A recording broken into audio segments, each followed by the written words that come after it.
Front ഞാൻ സ്കൂളിൽ പോകാൻ നിൽക്കണം. അപ്പോൾ റെഡി ആയിട്ട് വരാം. അപ്പോൾ റെഡി ആയിട്ടുണ്ട്. ഇനി ഒരു കാര്യം കൂടി ചെയ്യണം, ഇങ്ങനെ കെട്ടിയിട്ട് വരണം. അപ്പോൾ അത് കെട്ടിയിട്ട് വരാം. അപ്പോൾ റെഡി ആയിരിക്കുകയാണ്. കണ്ടോ, മുടിയൊക്കെ കെട്ടിയിട്ടുണ്ട്.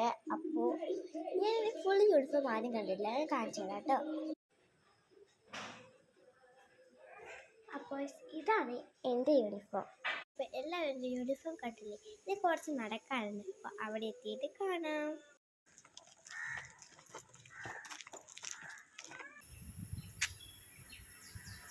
ഇവിടുത്തെ ബസ് സ്റ്റോപ്പ് കണ്ടെത്തിയിട്ട് കാണാം.